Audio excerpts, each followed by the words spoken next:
Amém. Graça e paz. Vocês estão aí, gente? Amém? Graça e paz, irmãos. Amém. Isso. Glória a Deus. Diga glória a Deus. Abra sua Bíblia comigo, por gentileza. Evangelho de João, capítulo é o 14. Nós vamos ler de 1 a 6.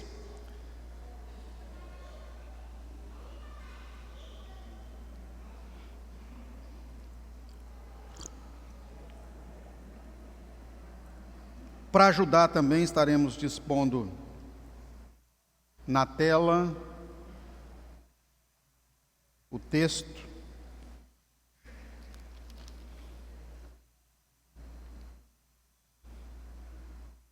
Podemos ler?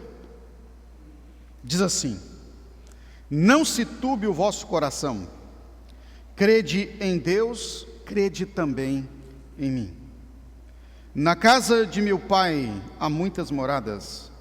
Se assim não fora, eu vou-lo teria dito, pois vou preparar-vos lugar.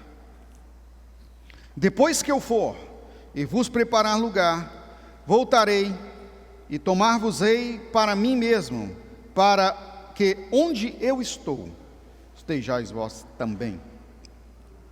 Sabeis o caminho para onde eu vou? Disse-lhe Tomé: Senhor, não sabemos para onde vais. Como saberemos o caminho? Respondeu-lhe Jesus: Eu sou o caminho, a verdade e a vida. Ninguém vem ao Pai senão por mim. Pode tomar assento, por gentileza.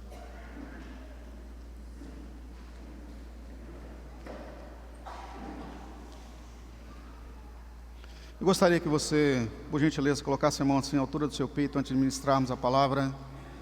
Quero fazer uma oração com você pela bênção de Deus na sua vida e na sua família. Senhor Deus, no nome de Jesus, eu louvo a Ti pelo privilégio que temos de juntos aqui como igreja, nesta manhã estarmos para ouvi-lo, dar lugar à ministração do Senhor Espírito Santo em nossa vida. Te agradecemos por nos privilegiar com mais uma manhã de vida. E o que nós, ó Deus, sonhamos como família de Deus é que a nossa família de sangue, aqueles que nós nos relacionamos e aqueles até que consideramos como muito, mas muito importantes, como de casa, até irmãos, como diz as Escrituras, tem amigos mais chegados do que irmãos.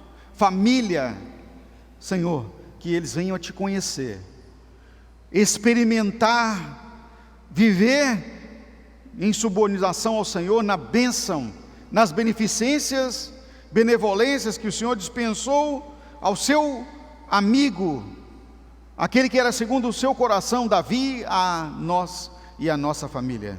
Senhor, salvação, cura, libertação, graça, é o que nós pedimos a Ti.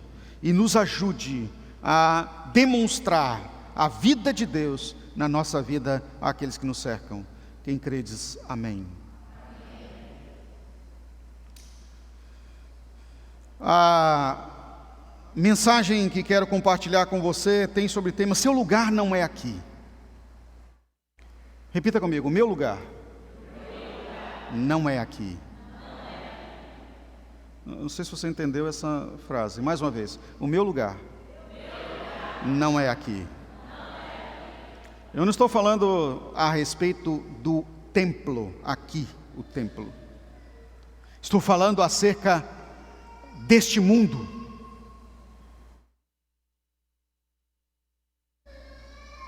Desta terra. A maioria das pessoas valorizam muito o lugar aonde nasceram. Uma outra que não ama a terra onde nasceu. Mesmo depois de algum tempo estar fora, sempre deseja voltar ao lugar onde nasceu para visualizar. Não é? Nós, a minha família, nós somos das terras das Minas Gerais.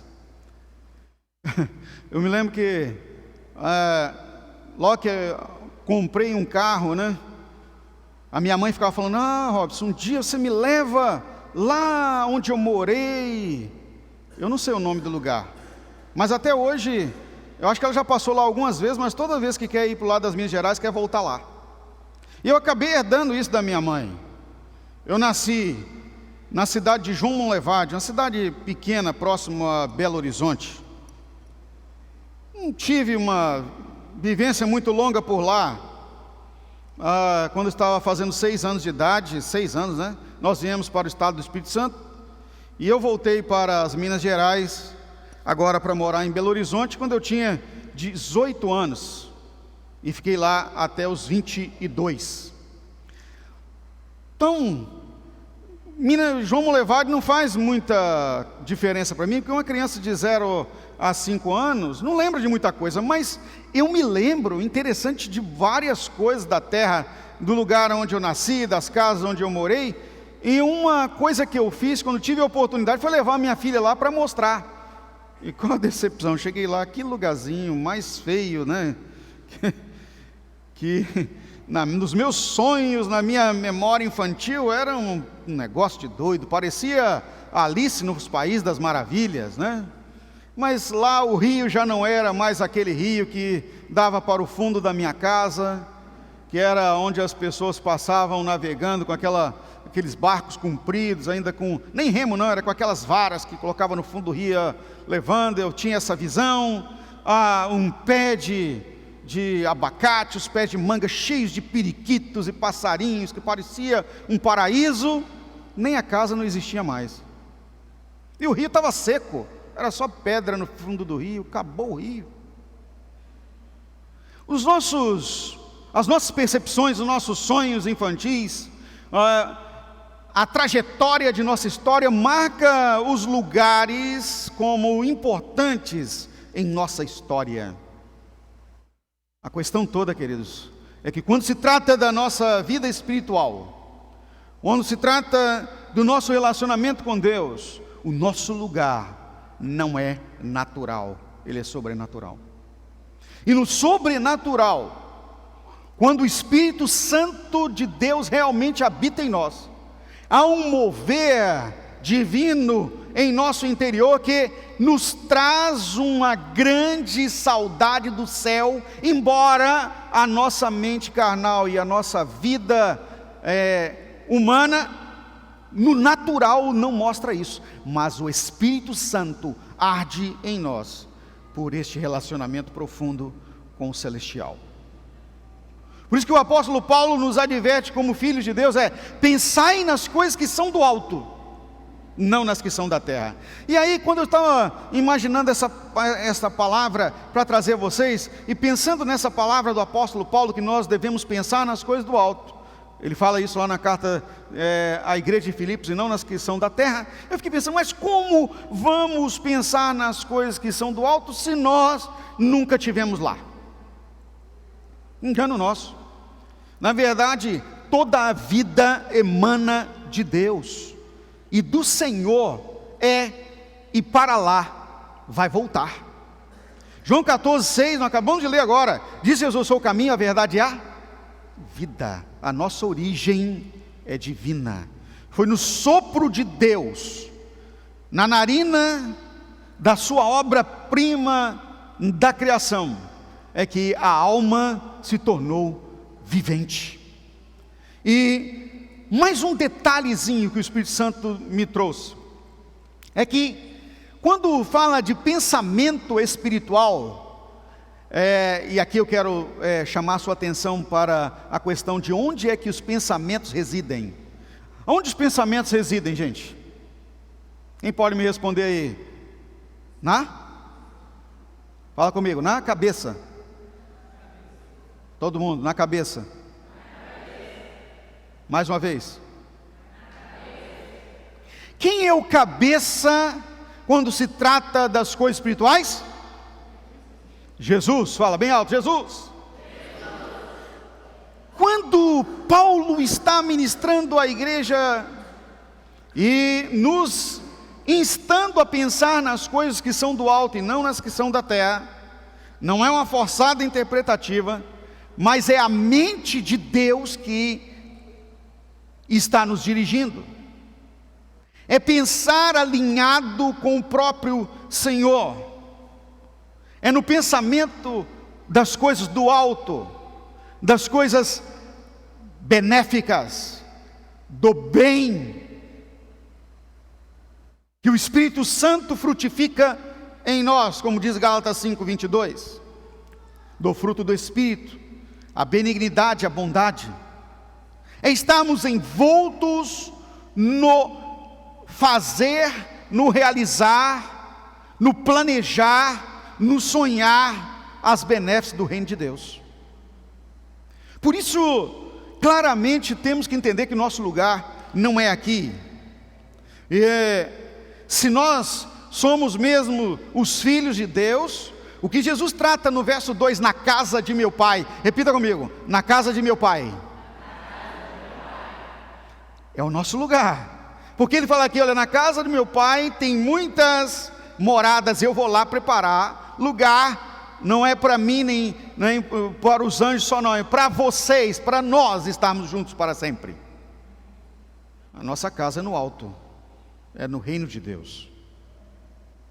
Então, para analisarmos aqui primeiramente esse entendimento que o nosso lugar não é aqui, nós precisamos ter uma abertura em nossa vida para a fé em Deus, que apazigua a alma. E aí, como uma frase determinante, a fé é apaziguadora da alma. Por que isso? Quando se trata da vida humana, queridos, a nossa insegurança tremenda quanto ao lugar onde vamos construir a nossa trajetória aqui na terra é muito importante. Sonhos de estabelecer moradia, alcançar uma casa própria, ter o seu próprio lugar, e até apelidamos o nosso próprio lugar de meu cantinho, não é? Eu quero ter meu cantinho. Quem já falou assim? Levanta a mão. Olha, todos nós. Eu quero ter meu cantinho, né? E que na verdade não é cantinho nenhum, né, gente? Se você prestar bastante atenção, a terra é redonda e não tem canto. Ninguém para pensar isso, né? A terra não tem canto, é uma expansão. Deus falou, façamos uma expansão. Expansão não tem canto. Tudo no reino de Deus é expansão. O universo é expansão. E a vida em Deus é uma vida de expansão, uma vida eterna. Mas como limitados em nossa visão que somos, nós achamos que temos que ter o nosso lugarzinho, o nosso cantinho. E até mesmo quem vai casar, já tem até um ditado, né? Quem casa quer casa, né, Flávio e Fabrícia? Quem casa quer casa. E gente, não é? Até politicamente, para um projeto de construção de casas próprias, o Brasil teve um programa chamado Minha Casa Minha Vida. Ou seja, a vida das pessoas está centrada em um lugar. Só que, volto a repetir para você, o meu lugar, o seu lugar não é aqui. Repita comigo, o meu lugar não é aqui. Mais uma vez, o meu lugar não é aqui. Meu querido e minha querida, nós precisamos lutar todo dia contra essa mente pequena, humana, que nos finca na terra. Nosso lugar não é aqui. Porque se você ficar preso nesta ideia de que precisa ter um cantinho, minha casa, preciso ter um lugar para ficar, nós fincamos estacas onde Deus não nos mandou fincar. Uma vez, eu encontrei com um pastor, ele é um homem de negócio muito rico, na região de Manaus, e acabou que nós nos tornamos amigos. Até hoje nós nos falamos à distância. Já estive na casa dele, ele já esteve na minha casa, já emprestei meu carro para ele, ele já emprestou o carro dele para mim, já emprestei dinheiro para ele, ele já colocou dinheiro na minha conta. Nós somos assim, mesmo estando ultimamente bem distantes depois da pandemia. Mas para pouco tempo agora ele me chamou: você precisa trazer a sua esposa para conhecer o Amazonas. E aí, ele esteve aqui e eu levei-a na minha casa, que está em construção há 16 anos. Levei lá e ele falou assim: Robson, eu vou te dar um conselho que eu também recebi e me apeguei nele. Não se apegue a lugar nenhum. Não se apegue a essa construção. Porque se você apegar-se a ela, o que Deus pode preparar para você de maior do que isso, você vai ficar nela. E aí eu me desapeguei. Falei: opa, esse tipo de conselho é um conselho bom, não é? Porque ele falou assim: olha, começa a sonhar com uma casa, por exemplo, se você quer casa num condomínio fechado. Aí ele foi me mostrar quantas casas ele já teve em Manaus. Eu fiquei abismado. E hoje ele mora num condomínio fechado de alto padrão em Manaus. Mas ele é um homem de negócio muito rico. Mexe com a área de ar-condicionado para grandes empresas e tem uma extração de minérios. Mas o conselho foi magnífico e é importante para essa mensagem aqui. Não se apegue a lugar nessa terra. Deus pode nos levar a outros lugares, mas o nosso lugar não é aqui. Quando Paulo experimentou a sua estada no céu, ele diz que ele fala assim: olha, eu fui levado a lugares inefáveis, de tamanha suntuosidade e beleza e poderio, que nem sou digno de expressar, em tradução livre. Olha que coisa tremenda. E ele diz: se em carne ou se espírito eu não sei, mas coisa tremenda é o lugar. O que nós precisamos entender, queridos, é que o Senhor Jesus preparou para nós o nosso lugar. E aqui fala bem claramente: uma morada celestial. Fala comigo: o meu lugar não é aqui, mas é lá, na morada celestial. Dê uma salva de palmas para Ele.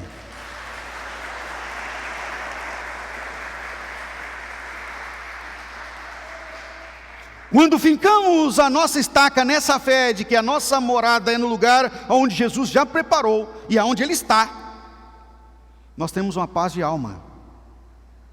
Sabe o que vai acontecer conosco, queridos? Nós não vamos ficar a vida inteira sonhando em ter algum cantinho aqui, porque nós já temos o nosso lugar.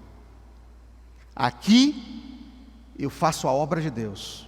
Aqui eu invisto plenamente no Senhor, porque enquanto eu estiver aqui, não vai me faltar pão, não vai me faltar vestuário, não vai me faltar lugar para ser guardado. O próprio Jesus, falando daqui, ele disse: olha, o Filho do Homem não tem cantinho, ele não tem lugar para reclinar a cabeça, não tem cantinho, mas vinde e vede aonde eu estou.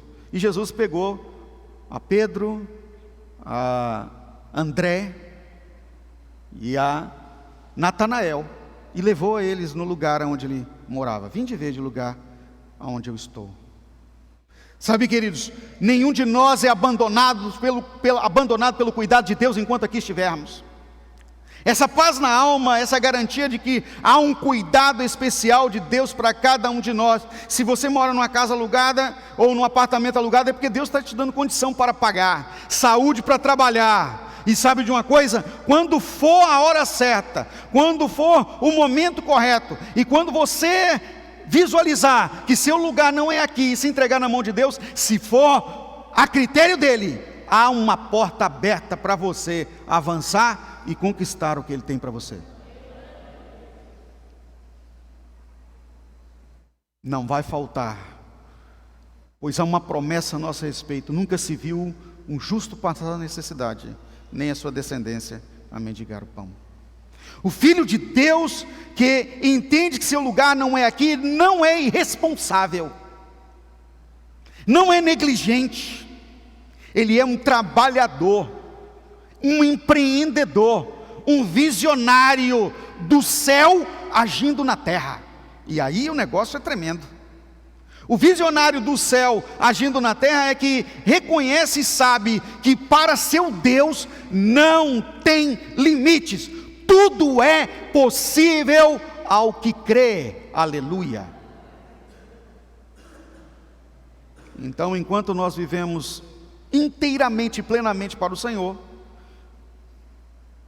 o Espírito Santo, o diretor, aquele que abre as portas, vai abrindo as portas, vai retirando as objeções, vai afastando da nossa frente as pedras de tropeço e tornando o nosso caminho seguro para a prosperidade.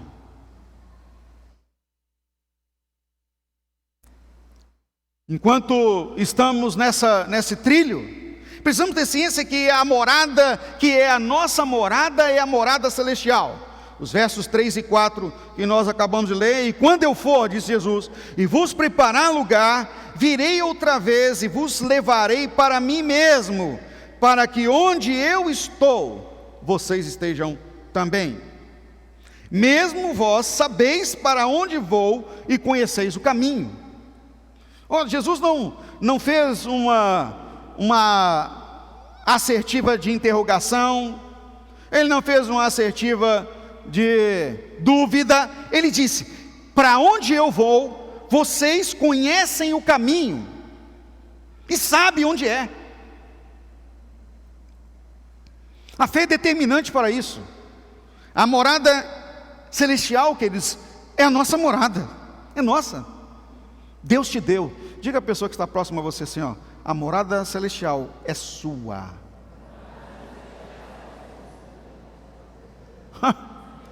Nada te tira.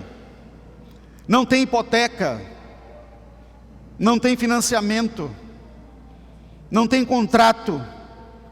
Já passou a propriedade para você. O Filho de Deus tem morada celestial. É nossa.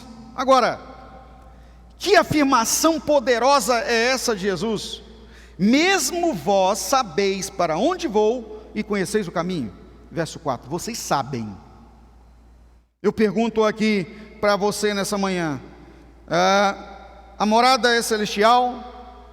Sim. O caminho está aqui? Está. Jesus falou: onde estão 2 ou 3 reunidos em meu nome, eu estou no meio deles. E ele falou: eu sou o caminho. Repita comigo: o caminho está aqui e eu estou nele. Amém? Tem uma estrada no Brasil, ou melhor, tem estradas no Brasil que tem os nomes delas, não é? BR, que passa aqui, BR-101, conhecidas aqui de nós, 262. Quem viaja sabe que elas têm um início e têm um fim, tem um quilômetro zero até até o fim dela. E no trajeto, hoje fica mais fácil, até no celular nós podemos jogar isso. Eu me lembro ainda na minha época mais antiga de viagem, que a gente tinha que ficar com um mapa daqui até lá, né? Tal lugar, e tinha que olhar as placas. Normalmente não tinha as placas. Andar sem GPS é como andar no interior sem saber para onde vai, sem internet hoje, né? Você chega numa daquelas encruzilhadas, e agora? Vez ou outra eu tenho essas doideiras de levar a Thalita e a Elida comigo para alguns lugares assim, e chega: e agora? Para a esquerda ou para a direita? Fala aí, gente. Não, como assim? Fala aí. Vamos tentar, não der a gente volta. Várias vezes andamos, quilômetro, depois, não, vamos voltar, gente. Só que o caminho de Deus não tem isso, irmãos. Repita comigo: no caminho não tem encruzilhada. Aleluia. Não tem como se perder. Quando Jesus fala assim, olha, mesmo vós sabeis para onde vou, ele fala assim, mesmo vocês, mesmo vós. Eu estava analisando essa expressão lá no original quer dizer assim, ó, mesmo vocês incautos. Sabe o que é um incauto? Um ignorante, aquele que não sabe. Quando essa expressão, mesmo você, quer dizer assim, vocês vão chegar lá. Discípulos mais ou menos, era o que Jesus estava falando para eles, e eram mesmo discípulos mais ou menos, bem menos. E quando eu estava analisando essa palavra, que eu imaginei pensando assim, se os discípulos de Jesus consideram, mesmo vocês, imagina eu e você.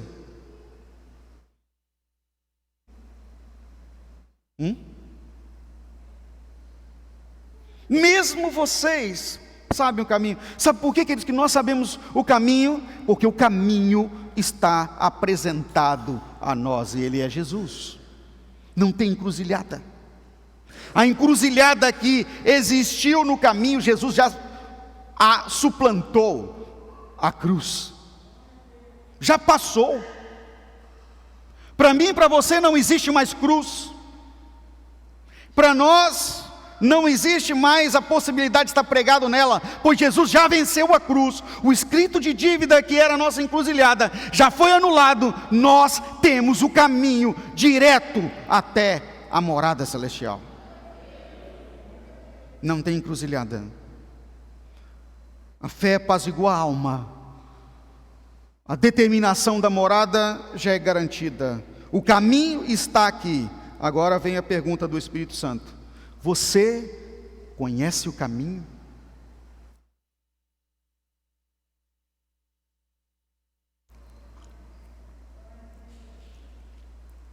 Só tem uma possibilidade de trilhar com sucesso o caminho chamado Jesus.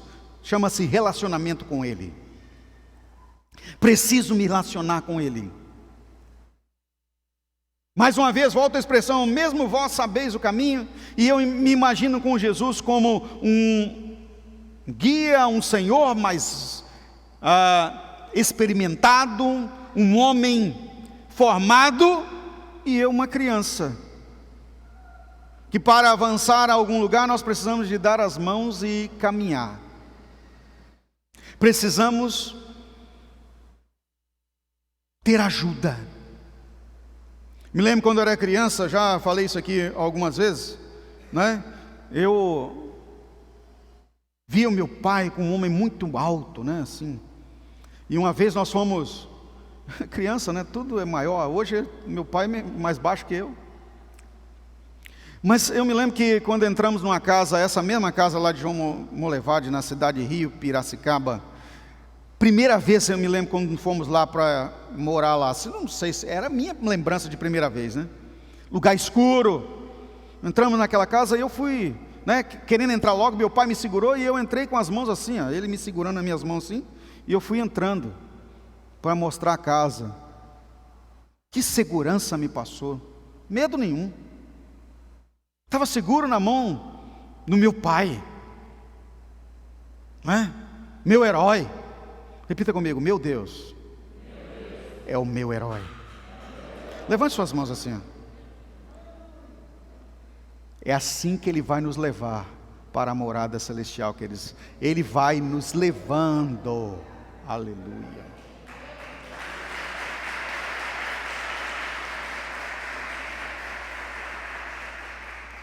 Portanto, só existe essa forma de conhecer o caminho, na mão de Deus.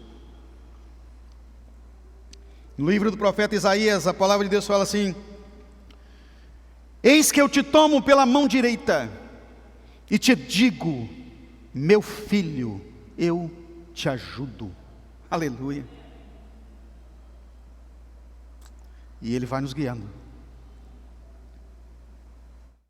O problema durante nossa caminhada dessa de confiar no Senhor é que, você já percebeu que quando estamos de lado, nós olhamos para a pessoa do lado e estamos garantidos.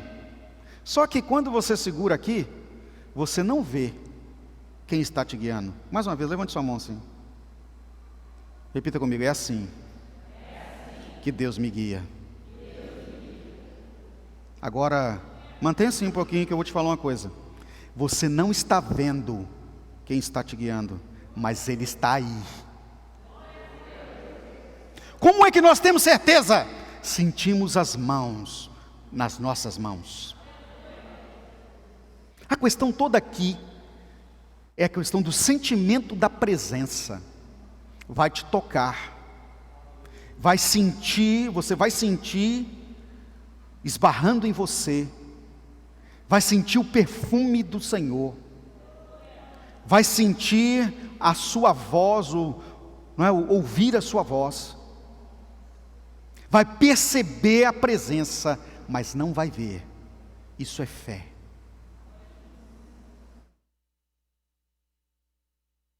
E aqui reside o nosso problema, chama-se síndrome de Tomé. Em João capítulo 14, verso 5, olha o que fala Tomé, depois Jesus falou, olha, vocês mesmos, vocês sabem para onde vou e conhecem o caminho.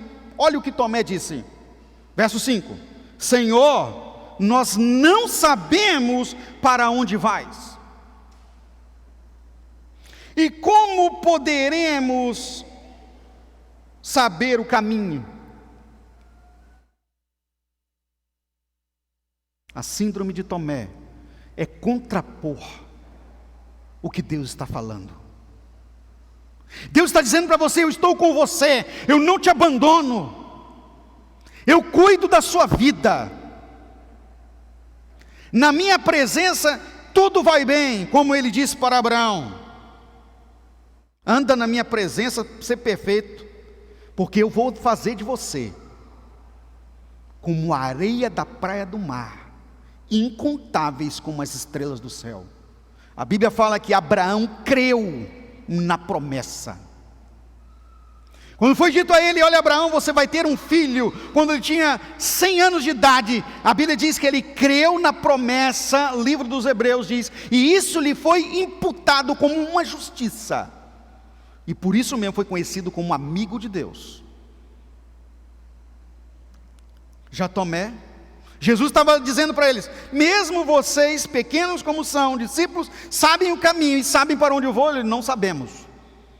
Deus está falando, e você está falando o contrário. Deus está afirmando vitória sobre a sua vida, Ele já disse que há uma morada para você, Ele já garantiu a sua salvação, mas você está afirmando o contrário. Isso não é para mim, vitória para mim, cura para a minha vida, não. É mais do que incredulidade, é inimizade. É se tornar contraponto a Deus. E meu irmão, minha irmã, nós já sabemos quem se tornou contraponto a Deus, onde foi parar, já está condenado, não vai passar por julgamento. A Bíblia fala que o diabo vai ser lançado no inferno antes do julgamento, porque já foi condenado, já foi julgado, condenado, sentenciado, só falta o cumprimento de pena. E o maior problema que está acontecendo para ele hoje é o seu afastamento pleno de Deus, já vive a morte. Tomé disse, não sabemos para onde vais, como ainda poderemos conhecer o caminho? Jesus fala claramente, eu sou o caminho, a verdade e a vida, ninguém vem ao Pai, senão por mim.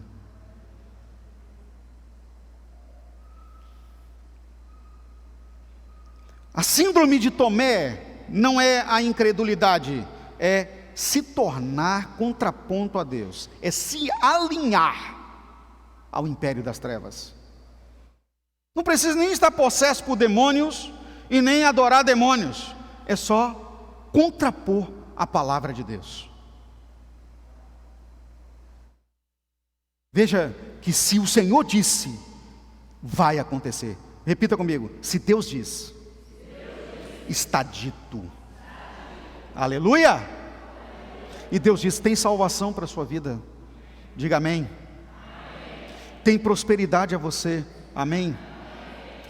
Olhe os lírios do campo, nenhum deles se veste, ninguém jamais vestiu como ele, nem Salomão vestiu. Diga amém. Salomão não tem nunca teve uma roupa igual essa sua aí, irmão.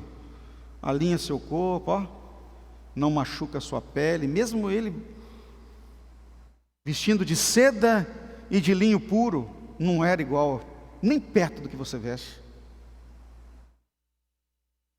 Água encanada igual você tem hoje, abre o chuveiro, fecha o chuveiro, tem gente que até abre demais. Luz elétrica, e era Salomão, hein? Carro, até ônibus, né? Não tinha não, gente. Não tinha não, andava nas costas dos outros. Você imagina aquele troço balançando. Mas de vez em quando alguém dava uma tropicão lá. Que coisa difícil. Celular, internet, hein? Você até acha que fala com Deus na internet. Agora até para ouvir louvor, ninguém mais consegue ouvir se não for no Spotify, no YouTube, né? Na época do pastor Miguel e da pastora Jonadá, que era na radiola, com aquele discão assim, que parecia uma pizza. Aquilo quando arranhava, ficava... E a música não passava daquele ponto. Sei lá, dava um chute na beirada da bicha, ela pulava para frente. Hã? Estragava a agulha para ouvir um louvor. E a fita então? Quem já mexeu com fita cassete aí? Levanta a mão.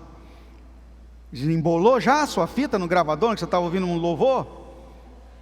Deus o livra, como diz o Érico, né, Leandro? Tem que meter uma caneta lá na bicha, desrola tudo, depois vai rolando, No final das contas, quando não dava certo, jogava aquele troço fora para lá, vou ter que gravar outra fita agora. Hoje, nem pendrive mais, não precisa. A minha época era do pendrive. De vez em quando dava um problema no pendrive, perdia tudo. Eu lembro que uma vez eu tinha 5.000 e poucas músicas num pendrive. Aí eu estava, né? Eu sempre coloquei um negócio assim para pendurar o pendrive dentro de mim assim, né? Aí eu fui na pia para lavar minha mão. Na hora que eu perdi minhas músicas todas. Até hoje não fiz mais, porque agora não precisa, vou no YouTube, puxo o que eu quiser ouvir. Não preciso gravar. Nós somos privilegiados em uma época diferente de oportunidades. Nós somos. A questão toda é suplantarmos a síndrome de Tomé e aproveitar a oportunidade para fazer acontecer o reino de Deus agora. Nós somos os privilegiados. Dentro da sua casa tem Wi-Fi. Na palma da sua mão tem um computador. Você pode falar com qualquer pessoa na face da terra, fazer Jesus conhecido pela sua vida em qualquer lugar. Eu não tenho tempo. Tem. Suas redes sociais são cravadas de atividades que você faz. A questão que o Espírito Santo está perguntando para você é: você é amigo de Deus ou você está sendo amigo do mundo? O que é que você projeta lá? A vida de Deus em você? Ou sua vida como o lugar seu é aqui? Tem gente que investe dinheiro e ganha seguidores porque mostra os lugares onde estão, dizendo: este é o meu lugar. O meu lugar não é aqui. Para finalizar, Deus está falando com você: eu estou disponível.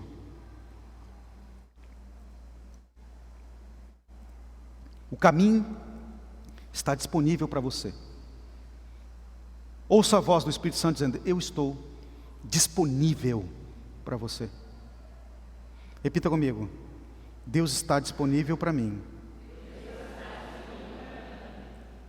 Agora, você deve se perguntar: e você? Está disponível para Ele? Vamos colocar de pé.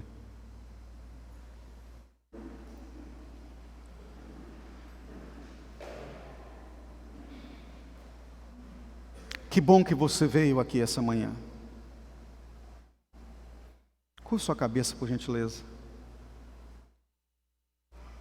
Senhor Deus, eu louvo a Ti pela oportunidade e privilégio que o Senhor nos dá de nos tratar e cuidar nos tornar privilegiados deste tempo de oportunidade.